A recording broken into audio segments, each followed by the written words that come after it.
Quelles sont les 6 familles de caméras que tu peux rencontrer? C'est ce qu'on va voir tout de suite. Salut à tous, salut à toi. Aujourd'hui, je te présente les 6 familles de caméras que tu peux rencontrer. Alors ces 6 familles, c'est pas une classification officielle, c'est une classification personnelle, mais je pense que ça va t'aider à mieux comprendre les caméras. La première famille, c'est les caméscopes. Les caméscopes, c'est ce que tu vas voir un petit peu à la Fnac. C'est quelque chose que je connais pas trop les caméscopes, mais si tu es professionnel ou tu as des envies de professionnalisme, il faut absolument que tu fuis ces caméras. En gros, sur ces caméras, il va y avoir une optique fixe qui est pas en focale fixe, mais en zoom fixe, qui va être assez large. Et l'idée, voilà, c'est d'être le plus lambda possible. C'est vraiment créé pour monsieur et madame Martin qui veulent filmer leur film de vacances ou quelqu'un qui veut enregistrer quelque chose. Mais ces caméras, je ne vois vraiment pas l'intérêt, donc fuis-les. Deuxième famille, les caméras portatives. Alors les caméras portatives, c'est tout ce qui va être GoPro, éventuellement DJI a lancé des choses comme ça. Je sais qu'elle a sorti une, entre guillemets, tueuse de GoPro plus un Osmo Pocket. Donc c'est toutes les petites caméras qui sont plus pour, on va dire, les sportifs ou les personnes qui bougent. Leur avantage, c'est qu'elles sont pas très chères et qu'elles sont très portatives. Tu vas aussi pouvoir mettre les smartphones dans cette famille et justement, leur défaut, ça va reprendre les défauts que j'avais dit dans ma vidéo « Peut-on vraiment filmer avec un smartphone ?» à savoir une dynamique de merde. C'est pour ça d'ailleurs que souvent les films qu'on peut voir de promotion pour ces caméras ont été filmés dans des conditions de lumière très douces en fin de journée, parce que dès qu'il y a un peu de contraste, c'est pas très beau. D'ailleurs, pour l'anecdote, j'ai quelqu'un qui m'a dit qu'il filmait une pub GoPro avec une Red Epic. C'est pour te dire. En termes de transparence, c'est pas ouf et c'est aussi pour te dire que ces caméras sont pas géniales du tout. L'autre point, ça va être la sensibilité. Donc dès que tu vas arriver en basse lumière, ça va être un petit peu cracra. Il y a aussi une impossibilité de gérer ton angle de champ de manière optique. Donc en gros, tu as une focale fixe qui sera généralement courte, voire très courte. Pour les GoPro, c'est du fisheye. Et sinon, pour les téléphones et pour l'Osmo, je crois qu'on est aux alentours de 30 mm. Équivalent 30 mm, attention, hein, c'est pas un 30 mm classique. Et enfin, pour avoir du flou, c'est très compliqué, justement parce que c'est des capteurs minuscules, donc c'est des équivalents 30 mm comme j'ai dit, mais en réalité c'est plus des 2 mm et c'est pas suffisant pour avoir du flou. Pareil, ça ouvre pas non plus énormément, donc forcément c'est compliqué. Troisième caméra, les DSLR, les Digital Lens Reflex.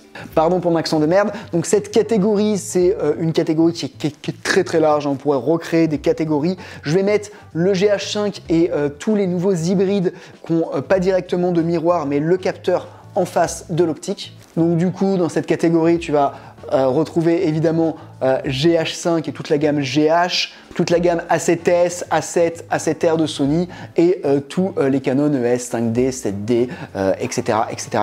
Alors c'est une gamme qui est assez large, hein, qui va partir de 500 et ça peut monter très haut, mais on va dire de 500 à 3000 €. L'avantage, c'est que tu vas pouvoir changer les optiques. Donc du coup, si tu changes les optiques, là, tu contrôles ton angle de champ et aussi il y a des capteurs intéressants. Donc ça va aller du micro 4/3 au full frame en passant par l'APS-C et voilà, même le micro 4/3 qui n'est pas un énorme capteur, ça reste quand même un capteur assez important. Donc du coup là, tu vas pouvoir gérer et avoir vraiment du flou.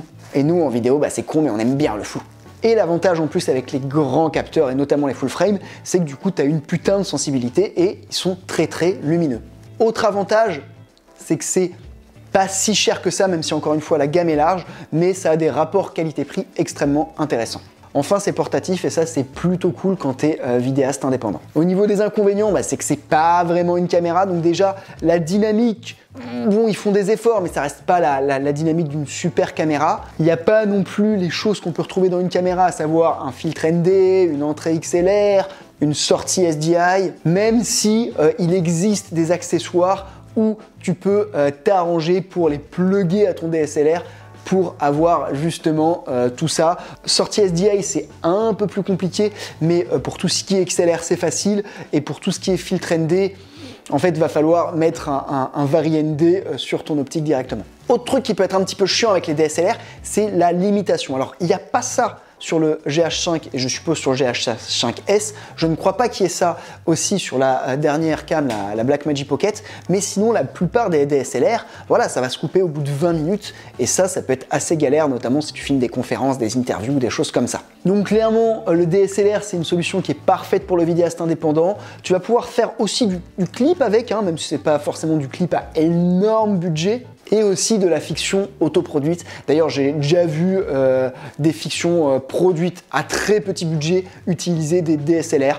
Ça se fait un peu moins, ça se faisait beaucoup au début du 5D et tout ça, ça se fait un peu moins, mais ça se fait encore. Alors si tu veux investir dans un DSLR, comme je t'ai dit, la gamme est assez large, prends que les modèles qui sont plébiscités. Je sais que Canon a pas eu des super retours sur ces modèles. Moi, je t'inviterais plus à te diriger vers du GH5 ou alors du Sony. Le Sony, c'est peut-être un poil plus compliqué à maîtriser si tu es amateur, mais toute la gamme GH est parfaite et puis en plus elle est super méga bien stabilisée. Enfin, je dis toute la gamme, mais en fait c'est que le GH5 qui est super bien stabilisé. Le GH5S et le GH4 niveau stabilité, c'est pas top.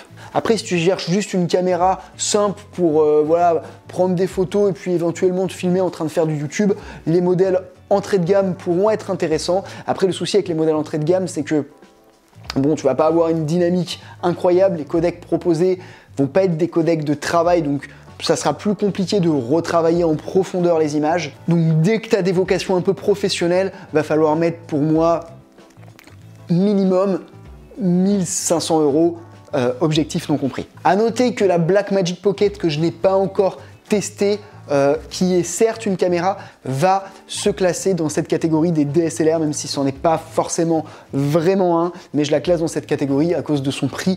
D'ailleurs, de ce que j'ai lu de la Blackmagic Pocket, ça va être vraiment bien pour de la fiction entrée de gamme, pour voilà, une caméra où tu vas avoir le temps de poser ton cadre, mais pour tout ce qui est vidéaste, run and gun et tout ça, j'ai pas eu des échos incroyables. On passe maintenant aux caméras que j'ai appelées les caméras polyvalentes. Alors les caméras polyvalentes, ça va être quoi? Ça va être la FS7, FS5, ça va être la EVA One récemment, ça va être toutes les C100, C200, C300, et aussi ça va être les produits Blackmagic, à savoir l'Ursa ou l'Ursa Mini.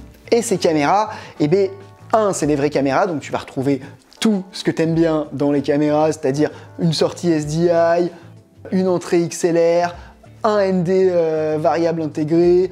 Il y aura quand même vraiment une meilleure dynamique. Dans les menus, tu pourras aller un petit peu plus profondément, des meilleurs codecs. Et en plus, elles sont pas si chères que ça, hein. Ça va aller, on va dire, sans l'optique, hein, de 4 à 5 000 € à 10 000 €.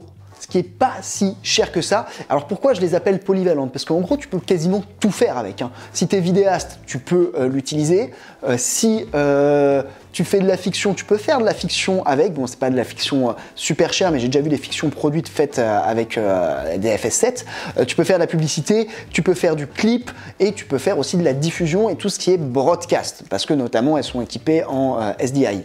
Le vrai désavantage pour moi de ces caméras, outre que bon, elles sont plus chères que les DSLR, mais elles sont globalement mieux, donc ça c'est pas tant un désavantage, c'est qu'elles sont encombrantes, hein. Elles sont encombrantes et niveau stable, clairement moi j'ai jamais retrouvé pour l'instant une caméra polyvalente qui était aussi stable que mon GH5. C'est pour ça qu'en run and gun, même si c'est une moins bonne dynamique, je vais préférer m'orienter vers mon GH5. Sinon, j'ai pas parlé des capteurs de ces caméras. Les capteurs de ces caméras sont des Super 35, c'est-à-dire que ça équivaut à peu près à de l'APS-C, donc qui est le capteur, enfin qui est la taille de pellicule quand tu filmes en 35 mm, hein, donc normalement la vidéo se fait en Super 35, donc c'est parfois plus petit que les full frame. Donc parfois ces caméras sont un peu moins sensibles que certains DSLR, mais après c'est déjà des niveaux de sensibilité qui sont très corrects. Donc à moins que tu sois dans des conditions particulière, la sensibilité de ces caméras fera déjà largement le taf. Pour investir dans ces caméras, je pense qu'il faut quand même avoir un certain niveau, c'est-à-dire que déjà avoir un vrai travail en post-production, en étalonnage, mais si tu filmes, tu shootes et que tu fais des corrections d'étalo qui sont très légères, je vois pas trop l'intérêt et en plus c'est un peu cher. Mais après c'est sûr que niveau dynamique c'est quand même meilleur qu'un DSLR et si tu filmes dans des conditions où il y a du fort contraste, ça peut être bien. Si tu filmes dans des conditions aussi de broadcast, ça va être mieux que le DSLR. Cinquième famille de caméras, c'est ce que j'ai appelé les caméras broadcast. Alors C'est une famille que je connais pas trop. Les caméras broadcast, ça va être des caméras qui vont généralement avoir un petit capteur, un capteur qui est inférieur au micro 4/3. Ça peut être du 1 pouce ou alors du 1/3 de pouce. Et ces caméras vont avoir souvent un zoom intégré qui est très large. Et elles vont avoir ce qu'ont toutes les caméras, c'est-à-dire une sortie SDI, une entrée XLR, un ND variable, et c'est des caméras qui vont être généralement utilisées pour la télé ou pour des conférences ou pour de la captation. Elles vont être quand même assez ergonomiques, hein. Tu auras des commandes de zoom pour zoomer.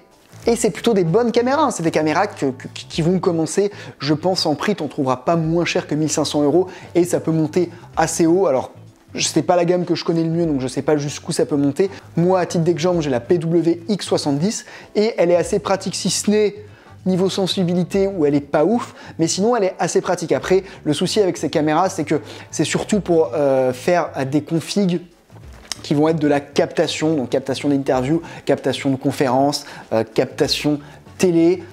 Peut y en avoir qui sont un petit peu plus axés caméra épaule, mais voilà, c'est pas des caméras où tu vas pouvoir faire facilement du beauty shoot avec. Donc ce genre de caméra peut être intéressante si tu t'es spécialisé, tu as une société où toi-même tu t'es spécialisé dans de la captation, dans du broadcast. Après, pour un vidéaste pur et dur, je pense que ça va être un petit peu chiant pour le petit capteur et pour le fait que tu ne puisses pas changer les optiques.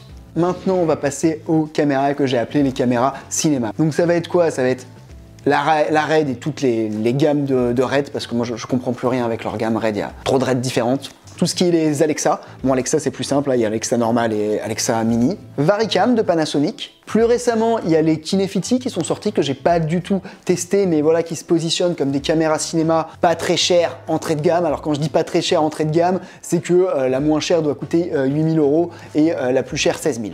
Et pour Sony, ça va être la F55.